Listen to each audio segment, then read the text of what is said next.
The morning mist clung to the stone steps of the monastery like ghostly fingers. A boy of 12, his bare feet numb from the cold, knelt in perfect silence, waiting. This was his first morning as a chigo, a temple boy, though he didn't yet understand that his childhood had just been sold to satisfy hungers that had no name in his small, frightened world. The incense burned thick in the prayer hall, but it could not mask the scent of fear that clung to his skin.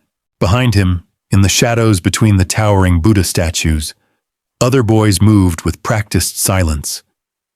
Their eyes held secrets he was not ready to understand. Secrets about what happens when the temple bells stop ringing and the world outside these walls forgets you exist. This was medieval Japan, where beauty was currency and innocence was a commodity to be consumed by those with power. The story of male concubinage in ancient Japan isn't just about individual suffering. It's about entire systems designed to consume young lives. These weren't isolated incidents of abuse, but carefully constructed traditions woven into the very fabric of society, from Buddhist temples to samurai castles. The institution of the Chigo, male child attendants in Buddhist temples, emerged in the Heian period around the 9th century AD. These boys were selected not for their spiritual devotion or intellectual promise, but for their physical beauty. Families, often desperate for economic relief or social advancement, would literally sell their sons to monasteries. The official story was education and spiritual guidance. The reality was something far more sinister.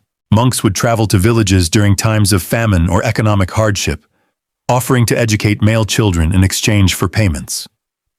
Some parents believed they were providing opportunity. Others knew exactly what they were selling, but felt they had no choice. Once within the temple walls, the transformation began immediately. The older monk, assigned as a spiritual guide and called a nanshoku, would begin the process of molding his young charge. This relationship, known as nanshoku or male colors, was presented as a sacred bond. In reality, it was institutionalized sexual abuse, wrapped in religious ceremony. The daily routine was a carefully orchestrated performance of subjugation. Before dawn, they would rise to attend to their master's personal needs, preparing his bath, laying out his robes, serving his meals. They learned to move with fluid grace, to speak only when spoken to anticipate desires before they were voiced. The physical abuse began gradually, disguised as instruction in spiritual intimacy. The older monks had elaborate philosophies to justify their actions, claiming that the pure love between man and boy could lead to enlightenment. Buddhist texts were twisted to support these practices, with the concept of universal compassion perverted into a justification for sexual exploitation. Temple records from the period, preserved in places like Enryakuji on Mount Hiei, contain cryptic, euphemistic references to this education. The isolation of these mountain monasteries made resistance nearly impossible. These boys had no contact with the outside world, no way to communicate that what was happening to them was wrong. They were taught that their suffering was sacred, that their submission was a form of spiritual discipline. The psychological manipulation was perhaps more devastating than the physical abuse.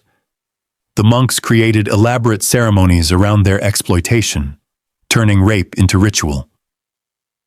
Seasonal festivals would celebrate the bond between nanshoku and chigo, with the entire temple community participating in pageants that showcased the boys' beauty and submission. Some chigo internalized their abuse, beginning to compete for the attention of their abusers, performing increasingly degrading acts to gain favor, betraying other boys to protect their own positions. The system didn't just abuse these children, it taught them to abuse themselves and each other. As these boys approached adolescence, their time as chigo would end. Their voices would crack, their bodies would lose the androgynous beauty that made them valuable. Some would remain as junior monks, forever scarred. Others would be cast out entirely, thrust into a world they no longer understood. But a spark of defiance, however small, can ignite in even the deepest darkness. In the winter of 1156 AD, at the monastery of Todaiji in Nara, that spark was struck. A Chigo named Yoshimaru, hidden beneath a loose floorboard in a scripture room, discovered a collection of letters. They were not spiritual texts, but cold, clinical correspondence between monks discussing the procurement of boys like livestock. "The one from Yamashina village shows promise," read one. 12 years, fair complexion. Father agrees to terms. Another detailed the breaking-in process. Begin with small kindnesses, creates gratitude and dependence. Introduce physical requirements gradually. By the third month, most offer no resistance. Yoshimaru's hands trembled. The spiritual bond he'd been taught to cherish was revealed as calculated manipulation. But it was the final letter that transformed his horror into hope. Written by a monk named Shinran, it described his own years as a Chigo and his eventual escape. "I have found others like us," it read. It contained something unprecedented. Names, locations of safe places, coded language for identifying other survivors, even methods for forging travel documents.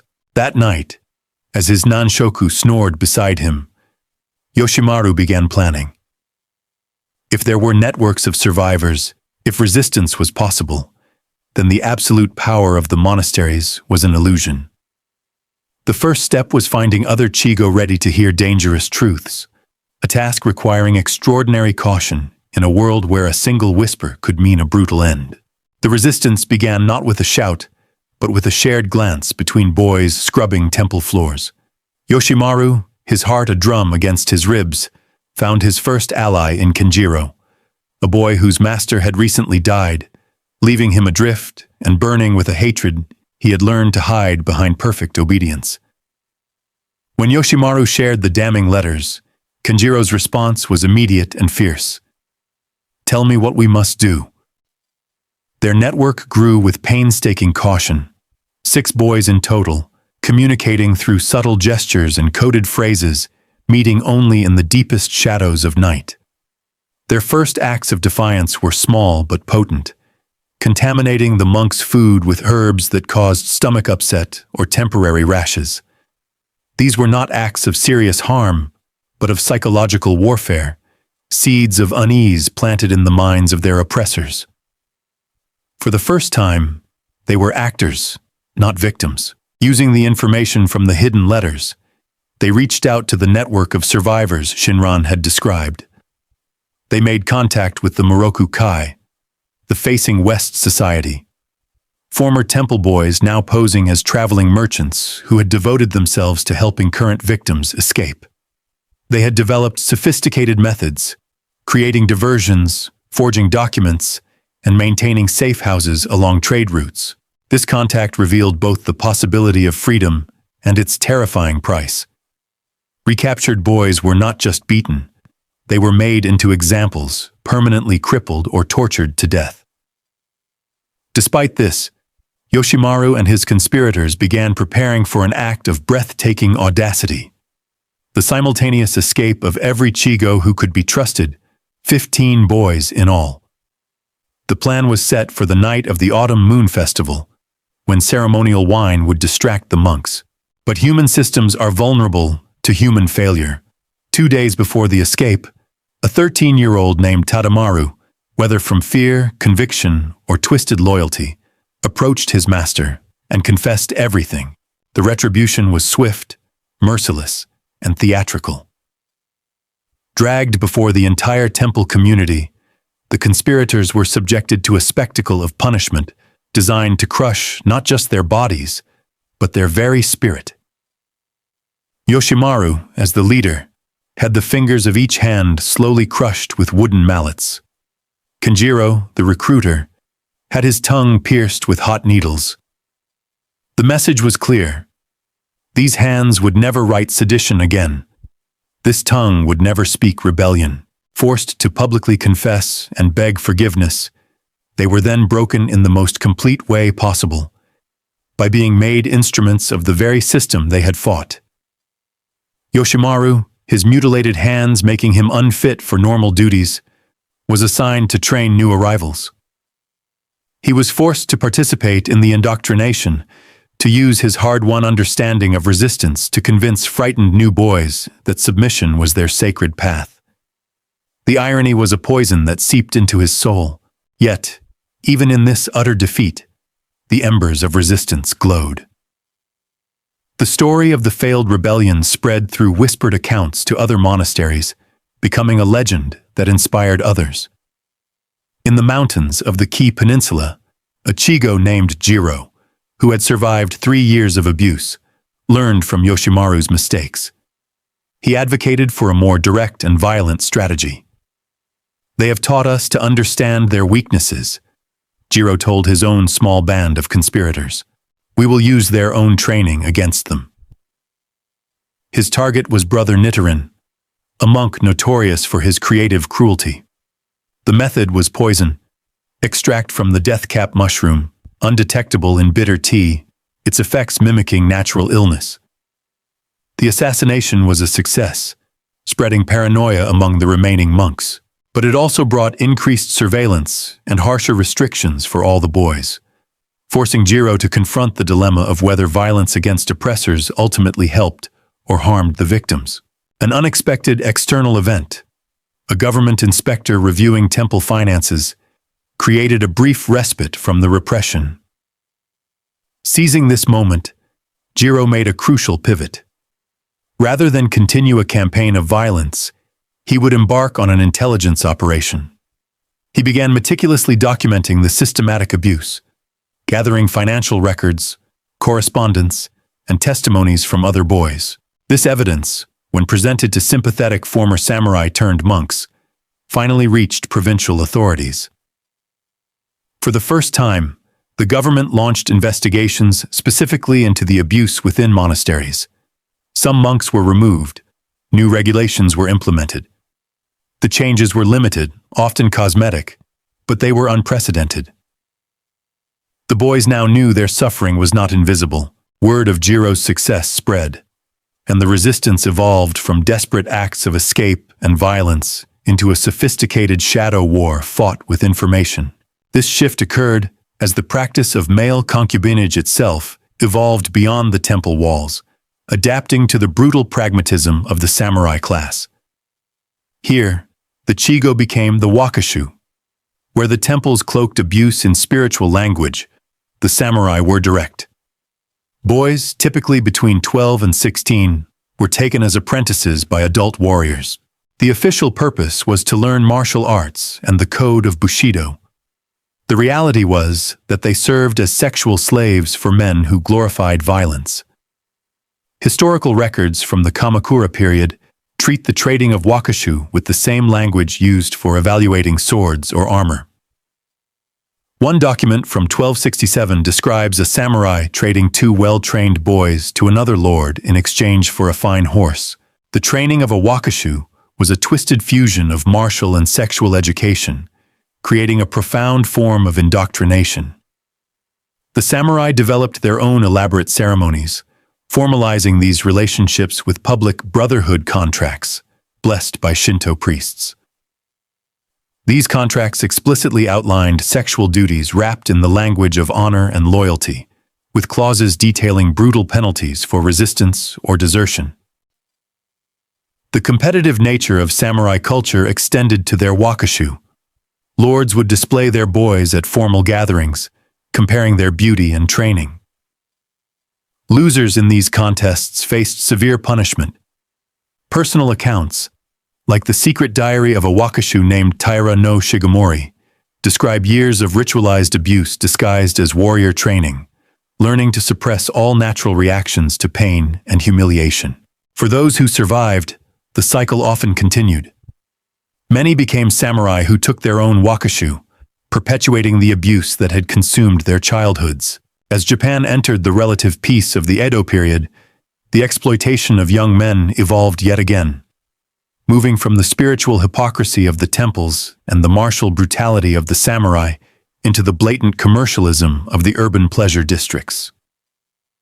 Here, the wakashu became the kagama, shadow actors, male prostitutes existing in the ambiguous space between performance and servitude. The great cities of Edo, Osaka, and Kyoto became magnets for the vulnerable, and the government, rather than suppress the trade, decided to regulate and profit from it. Licensed pleasure quarters like Yoshiwara housed thousands of kagema in specialized brothels called Kagema Jaya, where they were displayed like merchandise. The procurement was as systematic as ever. Procurers scouted rural areas during economic hardship, offering contracts that amounted to indentured servitude for a decade or more. The mathematics of these contracts, accounting for purchase price plus interest and fees, ensured most would never buy their freedom. The daily life of a kagema was a performance of perpetual availability.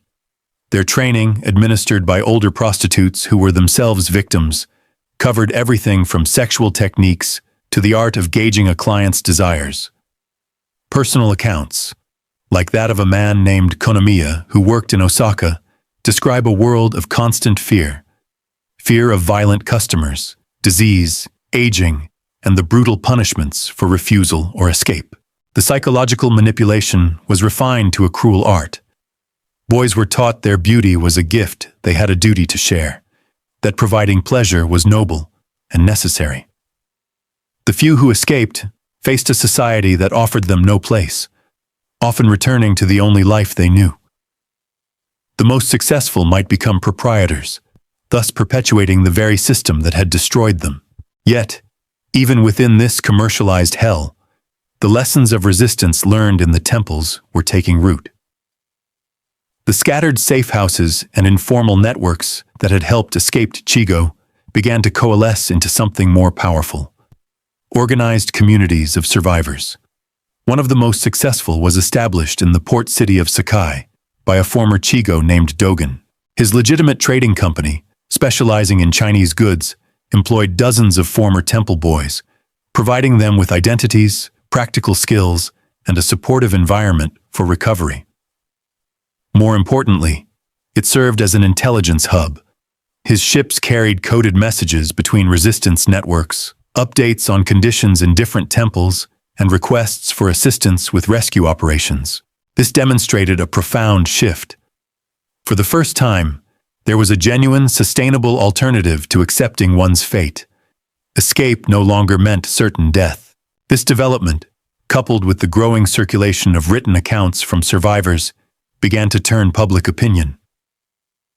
The most influential was a memoir by Shinran, the same man whose letter had inspired Yoshimaru decades earlier.